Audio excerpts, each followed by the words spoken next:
Get serious, Hitler. Adolf Hitler weaponizing a football match at Zenit Stadium of Kyiv, the capital of Ukraine. Welcome to Friday Stories. If you are new to the channel, don't hesitate to subscribe, share, and comment our videos. We post a new video every Friday.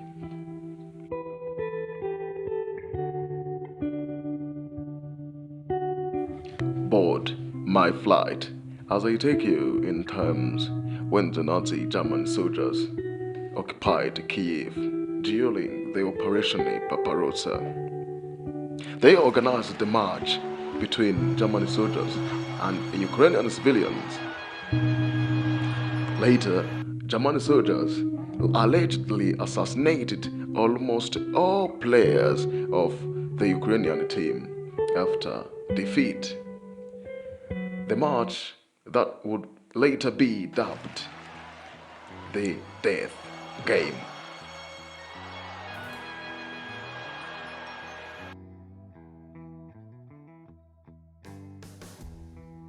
Russian tank movements are being closely watched. On the western border, a satellite firm is about to chair a meeting of the Russian Security Council. Vladimir Putin will address his Security Council On 24th February 2022, the Russian troops under the command of Vladimir Putin invaded its flattened neighbor, Ukraine, in what the Russian authorities labeled special military operation. And this reminded the Ukrainians and the world what happened in 1942 when the Germans occupied Kyiv. They played the horrible and bloody march. This march was played during the one in a generation's siege of Kyiv by the Adolf Hitler's 4 million men. On 22nd June 1941, the Nazi Germany has crushed France and its iconic capital, Paris, to rubble, and is controlling a large proportion of Europe. But London is resisting. Over 4 million men of Hitler invade the Soviet Union of Joseph Stalin from the west, the Operation Barbarossa. Come on, Hitler, you are attacking your friend, Stalin, with whom you've signed a pact of peace. Don't betray him, please. He reads your book, Mein Kampf, every night. At East, between August and September 1941, the Nazis circle Kyiv. 600,000 Soviet soldiers are caught off guard, and 400,000 of them are made war prisoners. Kyiv is occupied. Schools, universities are closed. All organizations and clubs or teams are dissolved, including internationally known football clubs of Dynamo and Lokomotiv of Kyiv, under the order of the Nazi occupiers.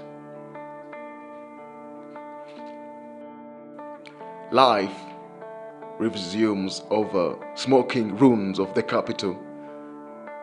The Nazi government authorizes a foundation of football teams and establishment of a new championship in which the annexed countries and German soldiers will confront on the pitch.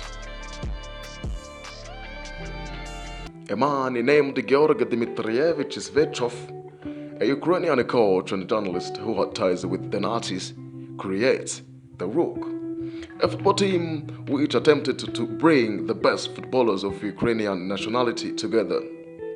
But he fails because some best ballers refuse to join due to his ties with the occupiers. After Georgi's failure to form a team, another team comes to change everything. From zeros to heroes in Ukraine for many years to come. The story of this club begins with Joseph Kodik, a manager of a bakery, a staunch football fan. He meets a legendary former goalkeeper of Dynamo of Kyiv, Truzevich, and hires him. This pair managed to bring other players from Lokomotiv and Dynamo of Kyiv to form a new team named Start FC. During the championship, it wins match after match, defeating Hungarian soldiers, German artillerymen, rail workers are not spared. Between June and July 1942, Start FC plays 7 games, 7 victories, a glorious times. On the 6th August 1942, Start FC plays Flakov, the team composed of German Air Force men that was called Luftwaffe during the Third Reich. Start FC remarkably humiliates Germans 5-1. A total humiliation. Germans, the superior race, who considered ethnic Ukrainians Termation subhumans, were unable to accept this. They wanted revenge. A rematch is hurriedly organized. Only 3 days later, at Zenit Stadium, Germans score a goal only a few minutes after kickoff. Before halftime, a comeback, 3-1. Full time, 5-1. Another humiliation. FC Start players become heroes in Kyiv. Flakov players smear the Nazi propaganda of super race. A week later, FC Start plays the Rook, a Ukrainian club with links to Nazis, and imposes a humiliating defeat, 8-0. Unacceptable. Georgy Shvetsov. Unacceptable.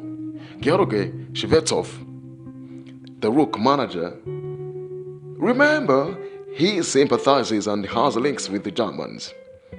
Denounces FC Start players, 2 Germans, and they are accused of espionage for the yoke of Soviets and being member of NKVD, Russia's secret service. 2 days later, 6 FC Start players are arrested at the bakery. 2 others are incarcerated the following days. 2 members of the team die being deported into concentration camps. Kachenko, Start FC player, is shot to death by SS member under false accusation of beating German national. Kronjink,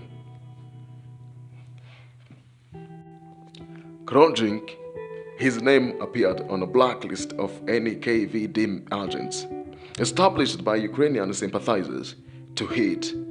His own sister reports him and is brutally tortured to death in Gestapo jails. Other players, after being interrogated, are deported into concentration camps of Siret in a suburb of Kyiv. During his forced labor, 3 of them are summarily executed for accusations without any link to the death game of 9th August. The total death toll rises to 5 Start FC players assassinated during occupation. 1943, World War III has got a momentum and a favor is turning to the Soviets. On the battlefield, they are advancing and Kyiv is liberated. The war ends, Germans humiliated by the Alliance and the Remy army. A headline game of the day appears for the first time. Soviet leaders begin to instrumentalize the game in a quest of instilling nationalism in USSR. The communist heroism is taught in schools using the reportedly resistance of players to the Nazis during the death game. During Leonid Brezhnev's reign, the story of the game is added up with myths and legends. The game becomes a deterrent political weapon for communist leaders who use it for political ends. Subsequently, 2 novels are published in 1958 about the regions of the game. A butterfly effect.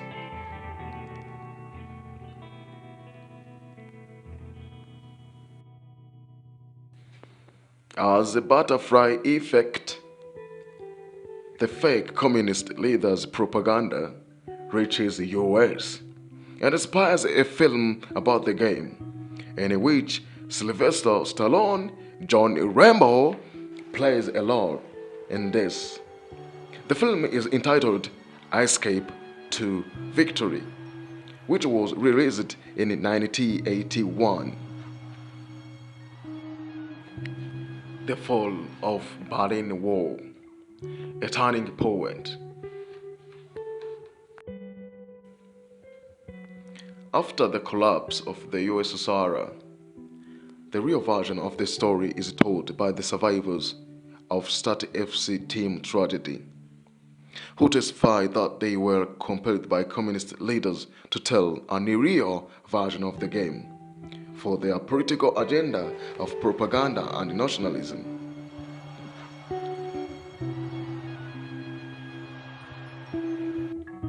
Makar Honcharenko, the then Start FC player, explains, German soldiers played the game with fair play, and no one of them threatened us. We won because we deserved the victory. N'hésitez pas de vous abonner pour ne manquer aucune de nos vidéos.